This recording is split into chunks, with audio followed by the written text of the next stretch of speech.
Hello everyone, welcome to PST creators. আশা করি তোমরা সবাই ভালো আছো। তো আজকের টপিক হচ্ছে আরআরবি এনটিপিসি সিবিটি ওয়ানের কিছু কোশ্চেন, যেটা হচ্ছে 4 জানুয়ারি 2021 ফার্স্ট শিফটে আসছিল। ঠিক আছে, তো ওই হিসাবে আমি পার্ট করছি। তো 1 থেকে 15 অবধি একটা কোশ্চেন সেট, তারপরে আবার নেক্সট পার্ট আছে, সেটা হচ্ছে 2 থেকে 30 অবধি।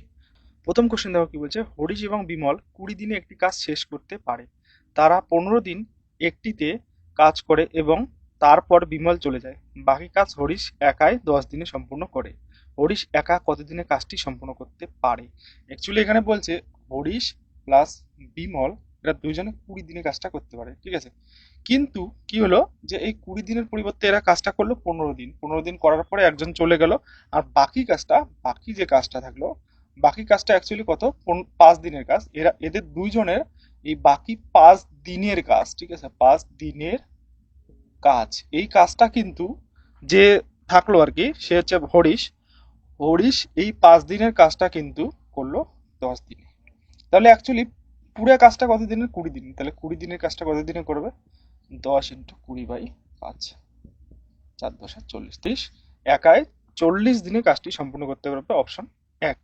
পরের কোশ্চেন দেখো কি বলছে, √3n = 729 হলে n এর মান কত হবে? √3n = 729। তো √3n মানে হচ্ছে 3 এর পাওয়ার n/2, রুটের জন্য 2 আসলো বাই, ঠিক আছে। আর 729 হচ্ছে 3 এর পাওয়ার 6। তো এখান থেকে আমরা লিখতে পারি n/2 = 6, যেহেতু দুইটারই বেস সেম আছে। ঠিক আছে, তাহলে n = কোনাকুনি গুণ 6×2 = 12, উত্তর হয়ে যাবে 12, অপশন 3। পরের কোশ্চেন দেখো কি বলছে, দুটি সংখ্যার গসাগু এবং লসাগু দেওয়া আছে, একটি সংখ্যা দেওয়া আছে, অপরটি কত? যাই হোক, তো এই সংখ্যা, এই যে লসাগু গসাগুর অঙ্ক, এটা কিন্তু বারবার প্রত্যেকটা শিফটে রেলের যত কোশ্চেন সেট হচ্ছে, সব সেটেই কিন্তু আমরা লসাগু গসাগু থেকে অঙ্ক পাচ্ছি। তো লসাগু গসাগু কিন্তু ভালোভাবে মনে রেখে যাবে, একটা না একটা কোশ্চেন পাবেই পাবে, গ্যারান্টি। ঠিক আছে, যাই হোক, এখানে গসাগু দেওয়া আছে 6, লসাগু দেওয়া হচ্ছে 84। ঠিক আছে, আর এখানে একটি সংখ্যা হচ্ছে 42, তাহলে অপরটি বের করতে বলছে। তো এটা হচ্ছে 42×84, 6×12, তো অপর সংখ্যা হচ্ছে 12, অপশন 1।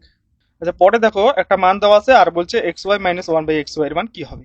অ্যাকচুয়ালি এক্স ওয়াই যেটা আছে, x² y² এর মান দেওয়া আছে 1/x³ x²y² = 83। তো তোমরা যদি এটাকে মনে করো যে এই টোটালটাকে যদি মনে করো স্কোয়ার, আর এই টোটালটাকে যদি মনে করো স্কোয়ার, তাহলে কি হবে? এটা 83 হলো। এখান থেকে আমরা একটা সূত্র শিখছিলাম, সেটা হচ্ছে কি, x+1/x হলে এখান থেকে আমরা শিখছি যে x² + 1/x² = n² - 2 হয়। আবার এটা যদি x-1/x হয়, এটা সমান সমান যদি n হয়, তাহলে এখান থেকে পাই x² + 1/x² = n² + 2। তো দেখো, নিচের ফরম্যাটটা কিন্তু পড়ে গেছে, যে এটা দেওয়া আছে, এটা বের করতে বলছে। ঠিক আছে, তো একইভাবে আমরা এটা কিন্তু করতে পারি। ঠিক আছে, তো যাই হোক, এটার মানটা কিন্তু বের করতে বলছে, আর এটাই মান দেওয়া আছে। তো অ্যাকচুয়ালি কি, n² + 2 দেওয়া আছে কত? 83। তো এখান থেকে n² কি হবে? 83 দিয়ে গেলে 81, তাহলে n = 9। তো উত্তর কিন্তু হয়ে যাবে 9। ঠিক আছে, লজিকটা বোঝো, তাহলে হয়ে যাবে উত্তর 9, অপশন 2। পরের কোশ্চেন কি বলছে, একটি ছোট্ট কোম্পানিতে নারী কর্মচারীর সাথে পুরুষ কর্মচারীর সংখ্যার অনুপাত 2:3। যদি কোম্পানিতে পুরুষ কর্মচারী 90 হয়, তাহলে কোম্পানিতে কর্মরত মোট কর্মী কত হবে? যাই হোক, তাহলে এখানে হচ্ছে পুরুষ হচ্ছে 2, মহিলা হচ্ছে 3। আচ্ছা, মহিলা 2, পুরুষ হচ্ছে 3। এই 3 মানে কিন্তু দেওয়া আছে 90, আমাদের বের করতে হবে টোটালি 5। তাহলে 3-এ যদি 90 হয়, 5-এ কত হবে? ঠিক আছে, এটার হচ্ছে 30 গুণ, এটা 30 গুণ এটা, তাহলে এর 30 গুণ, 5-এর 30 গুণ কত হবে? 3×5 = 15, মানে 150। উত্তর কিন্তু হয়ে যাবে 150, অপশন 1। পরের কোশ্চেন দেখো কি বলছে, যদি একটি বৃত্তের ক্ষেত্রফল 154 সেমি স্কোয়ার হয়, তাহলে বৃত্তের পরিধি কত হবে? বৃত্তের ক্ষেত্রফলের সূত্র কি? পাই আর স্কোয়ার। এটা দেওয়া আছে কত? 154। তো এখান থেকে আর এর মানটা বের করবো। পাই এর মান 22/7, আর স্কোয়ার থাকলো এখানে সমান সমান হচ্ছে 154। এটাকে 11 দিয়ে কাটলে 2 হচ্ছে, এটাকে 11 দিয়ে কাটলে 14, 2 দিয়ে এটা কাটলে 7। তার মানে আর স্কোয়ার সমান সমান 7, আর 7 গুণ করলে 7-এর স্কোয়ার, আর সমান সমান 7। তো এখানে বের করতে বলছে পরিধি। পরিধির সূত্র হচ্ছে 2πr। তো 2 থাকলো, পাই এর মান 22/7, আর এর মান 7, 7 7 কাটা, তাহলে কত হবে? 22×2 = 44। তো উত্তর হবে 44 সেমি পরিধি, অপশন 2। পরের কোশ্চেন দেখো কি বলছে, একজন ব্যবসায়ী 20টি জিনিস ক্রয় করে, যার ক্রয় মূল্য 15টি জিনিসের বিক্রয় মূল্য সমান। তো এখানে সিপি হচ্ছে 20টির, আর এসপি হচ্ছে মানে বিক্রয় মূল্য হচ্ছে 15টির। অ্যাকচুয়ালি দেখো 15টা বিক্রি করলো, করার পরে কিন্তু এখানে 20টা যেহেতু আছে তাহলে 5টা লাভ হচ্ছে, তাহলে 15টায় লাভ হচ্ছে কত, 5টা। তাহলে 100তে কত লাভ হবে, ঠিক আছে, এটা বের করলে কিন্তু উত্তর 5 × 100/15, ঠিক আছে, 5 দিয়ে এটা কাটলে 3, আর 100/3 মানে হচ্ছে 33.333 আসতেই থাকবে। তো এটা হচ্ছে উত্তর 33.33% লাভ হবে, অপশন 1। পরের কোশ্চেন দেখো কি বলছে, ঝুড়িতে রাখা একটি আম প্রতি 1 মিনিটে দ্বিগুণ হয়। যদি 30 মিনিটে ঝুড়ি আম দিয়ে সম্পূর্ণ ভরে যায়, তাহলে কত মিনিটে ঝুড়ির অর্ধেক পূর্ণ হবে? এটা কিন্তু একদম পুরো লজিকেই, ঠিক আছে। বলছে যে 30 মিনিটে ঝুড়িটা ফুল হয়ে যায়, ঠিক আছে, ফুল ঝুড়ি হয়ে যায়, ঠিক আছে, ফুল হয়ে যায় ঝুড়ি। এবার কথা হচ্ছে, বলছে যে প্রত্যেক মিনিটে তার পরের মিনিটে দ্বিগুণ হয়। তাহলে আমাদের এখানে 30 মিনিটে ফুল হচ্ছে, তার মানে অ্যাকচুয়ালি দ্বিগুণ হওয়ার পরে ফুল হলো, মানে কোনো একটা সংখ্যা ছিল যার দ্বিগুণ, মানে কোনো একটা সংখ্যক ছিল আম যেটার দ্বিগুণ হওয়ার পরে ঝুড়িটা ফুল হয়ে গেল। এবার আমি 29 মিনিটের হিসাবটা যদি করি, 29 মিনিটে যতটা ছিল তার দ্বিগুণ হয়ে কিন্তু ফুল হয়ে গেল, ঠিক আছে। তাহলে আমি এখান থেকে বলতে পারি, লজিক এটাই যে 29 মিনিটে অর্ধেক ছিল, তার পরের 1 মিনিট মানে 30তম মিনিটে অর্ধেক থেকে তার ডাবল ফুল হয়ে গেল। তাহলে এখানে কিন্তু উত্তর হয়ে যাবে 30-এর থেকে 1 কম, সেটা হচ্ছে 29। 29 মিনিটে কিন্তু ঝুড়িটা অর্ধেক ভর্তি ছিল, ঠিক আছে, অপশন কিন্তু হয়ে যাবে অপশন 2। আচ্ছা, পরের অঙ্ক দেখো, একটা সরল অঙ্ক দিয়ে দিয়েছে, তো এটা কি করতে হবে, প্রথমে তুলে নেই। আচ্ছা, তুলে নেওয়ার আগে এখানে দেখো কি দেওয়া আছে, 3√2 প্লাস 2 × 3√2 - 2 এর 13 + 15, ঠিক আছে। তো এটা দেখো স্কোয়ার a+b × a - b, তাহলে স্কোয়ার - b স্কোয়ার লাগা যায়। তো এটার স্কোয়ার করলে কত হবে, 3 × 3 = 9, 9 × 2 = 18, মাইনাস 2 এর স্কোয়ার করলে 4, ঠিক আছে। এর যোগ এর হচ্ছে 13 + 15, ঠিক আছে। তো এটা কত হচ্ছে, 14 × 13 + 15, 4 13 52, 2 হাতের থাকলো 5, 13 × 13 আর 5 18 + 15, ঠিক আছে। তো এর কত হলো 7, এদিকে 9, 197। উত্তর কিন্তু হয়ে যাবে 197, অপশন 2। পরের কোশ্চেন দেখো কি বলছে, একটি স্কুলে একটি পরীক্ষায় 60% শিক্ষার্থী উত্তীর্ণ হয়েছে। যদি অনুত্তীর্ণ প্রার্থীর সংখ্যা 240 হয়, তাহলে উত্তীর্ণ প্রার্থীর সংখ্যা কত? তো অনুত্তীর্ণ প্রার্থীর সংখ্যা 240 বলতে 60-এর থেকে 40 বাদ দিলে কত হয়, 40%। অ্যাকচুয়ালি 40% হচ্ছে 240, ঠিক আছে, 40%টাই হচ্ছে 240। তো এটাকে উল্টায় লিখি, 40%টাই হচ্ছে 240। এখানে বের করতে বলছে উত্তীর্ণ প্রার্থীর সংখ্যা কত, উত্তীর্ণ কত হয়েছিল, উত্তীর্ণ হচ্ছিল 60, ঠিক আছে।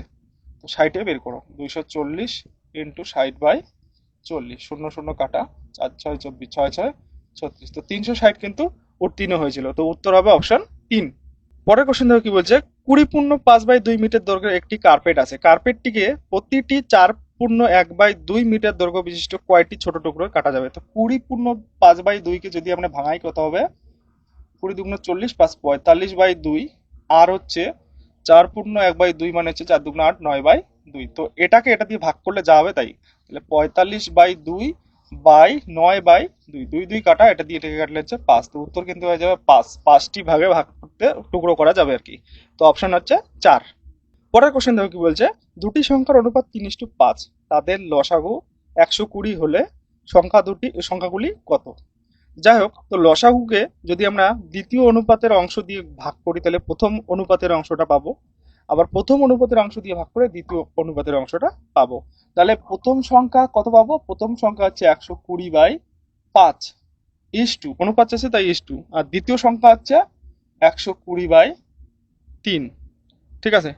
তো এটা অনুপাত চাই নাই, তো দুইটি সংখ্যা বের করতে বলছে। তো 5 দিয়ে এটাকে যদি কাটি কত হবে, 5 2 10, আর 4 5 20, 24, আর এটা যে 3 দিয়ে কাটি এটা হবে 40। তাহলে উত্তর কত হবে, 24 আর 40, উত্তর 24 আর 40, অপশন 2। পরের কোশ্চেন দেখো কি বলছে, একটি ছোট সংখ্যা একটি বড় সংখ্যাকে ভাগ করলে 6 ভাগফল এবং 5 ভাগশেষ থাকে। দুটি সংখ্যার মধ্যে পার্থক্য 1540 হলে ছোট সংখ্যাটি নির্ণয় করো। তো আমরা ছোট সংখ্যাটাকে ধরে নিই, ছোটটা হচ্ছে কত, এ, তাহলে বড়টা কি হবে, বড় সংখ্যা কি হবে, a প্লাস 1540। এখানে দেখো অ্যাকর্ডিং টু কোশ্চেন, প্রথমে যে কোশ্চেনটা বলছে যে বড় সংখ্যাকে বড় সংখ্যাকে যদি ভাগ করি ছোট সংখ্যা দিয়ে, তাহলে হচ্ছে ভাগফল 6 থাকবে আর ভাগশেষ 5 থাকবে। তাহলে হচ্ছে আমরা যদি ছোট সংখ্যা a × 6 করি প্লাস 5 করি, তাহলে কিন্তু বড় সংখ্যা পাবো a প্লাস 1540। 40। এখান থেকে ছোট সংখ্যা নির্ণয় করতে বলছে, তো এটা ক্যালকুলেশন করলেই কিন্তু হয়ে যাবে। 6a আর এটা এদিকে আসলে মাইনাস এ সমান সমান 1540 মাইনাস 5। তো এখানে কত পাবো? 5a ইকুয়াল টু 1535, 35 5 দিয়ে এটা কাটলে 3 5 15, এখানে শূন্য থাকবে 5 7 35। তো এই সমান সমান কিন্তু আসবে 307। উত্তর হবে 307, অপশন 4। পরের কোশ্চেন দেখো কি বলছে, মান নির্ণয় করতে। ঠিক আছে, তো এখানে কি দেওয়া আছে, sine 23 degree by cos 67 degree plus cos cos 71 degree by sine 19 degree. ঠিক আছে, তো এটা থেকে ভয় পাওয়ার কিছু নেই, এটা পুরো কোণের অঙ্ক দিয়ে দিচ্ছে। তো দেখো সাইন 23 আর কস 67, যে কোণানুপাত, যে কোণ যেই দুটো আছে সেই দুটোর যোগফল কিন্তু 90। তাহলে আমরা বলতে পারি যে এরা দুজন পূরক। ঠিক আছে, তো যে কোনো হয় এটা অথবা এটাকে যদি আমরা চেঞ্জ করি, একটাকে যে কোনো একটাকে চেঞ্জ করলে কিন্তু হয়ে যাবে। এটার বেলাও তাই, 71 আর 19 90 হয়। তো আমি এটাকে লিখতে পারি, উপরেরটাকে চেঞ্জ করবো, এটারও দুইটারই উপরেরটাকেই চেঞ্জ করব। তাহলে সাইন 23 কে আমরা লিখতে পারি 90 মাইনাস 67। ঠিক আছে, বাই কস 67 থাকলো। আবার প্লাস এই কসটাকে আমরা লিখতে পারি কস 90 মাইনাস 19। 90 মাইনাস 19 মানে 71, যেটা দেওয়া আছে সাইন 19। এবার দেখো এই যে যেটা আছে সাইন 90 মাইনাস 19, এটার পরিবর্তে আমরা কি আনবো, সাইনের পরিবর্তে আসে কস। কস কত থাকবে? 67, আর নিচে আছে কস 67। আবার এটার বেলাও এই টোটালটার পরিবর্তে আনবো মাইনাস সহ 90 সহ কজের পরিবর্তে আনবো সাইন 19। তো এটা কিন্তু মনে রাখবে যে মাইনাস সহ 90 সহ এটাকে চেঞ্জ করতে হয়। ঠিক আছে, আর নিচে আছে সাইন 19। তো এই সাইন 19 কাটা, কস 67 কাটা, তাহলে এখানে দেখবো 1, এখানে দেখবো 1 ইকুয়াল টু 2। উত্তর হয়ে যাবে 2, অপশন 3। পরের কোশ্চেন দেখো কি বলছে, 3 বছরের জন্য বার্ষিক 10% হারে 5,000 টাকা সরল সুদ ও চক্রবৃদ্ধি সুদের পার্থক্য কত হবে? তো এটার জন্য তোমরা কি করবে, 10% সুদ আছে একদম বেসিক যেটা আছে, যদি আমরা আসল ধরি 100, তাহলে সুদ হবে কত? 110 এক বছরে। শূন্য শূন্য কাটলে এটা অ্যাকচুয়ালি হচ্ছে 10:11, যেহেতু 3 বছর তাই 3-এর পাওয়ার করে দিব। ঠিক আছে, তাহলে এটা কত হবে? 1000, আর এটা হবে 1331। ঠিক আছে, তো অ্যাকচুয়ালি এখানে সুদ কত হচ্ছে, কিন্তু এখানে চক্রবৃদ্ধির যে সুদটা সেটা কিন্তু 331 টাকা আসতেছে। এটা হলো হাজারে এত টাকা আসতেছে। আবার দেখো হাজারে যদি সরল সুদ বের করি, 1000-এর সরল সুদ হচ্ছে 10% হারে প্রথম বছর 100, এইভাবে 3 বছর, তাহলে কত হবে? 300। তাহলে সরল সুদ আর চক্রবৃদ্ধি সুদের পার্থক্য কত হবে? এটা থেকে বিয়োগ করলে কত পাবো? 31। এই 31 টাকাটা কিন্তু আসলে আমার 1000 টাকা হিসাবে, কিন্তু আমার এখানে আসল বলছে যে 5,000 টাকা। তাহলে 1000 টাকায় হচ্ছে 31 টাকা, 5,000 টাকায় কত হবে? 5,000 বাই 1000, তিনটে শূন্য কাটা, 5 3 একে 5 5, 3 5 15, তাহলে কত হবে? 155 টাকা সরল সুদ ও চক্রবৃদ্ধি সুদের পার্থক্য। ঠিক আছে, তো এটাই ছিল এই সেটের, বলতে হাফ সেটের শেষ অঙ্ক। ভালো লাগলে অবশ্যই লাইক করবে, আর আমি নেক্সট দিন পরের যে হাফ অংশটা আছে সেটা অবশ্যই ভিডিও আপলোড করব। তো শেষ অবধি দেখার জন্য সবাইকে অসংখ্য ধন্যবাদ।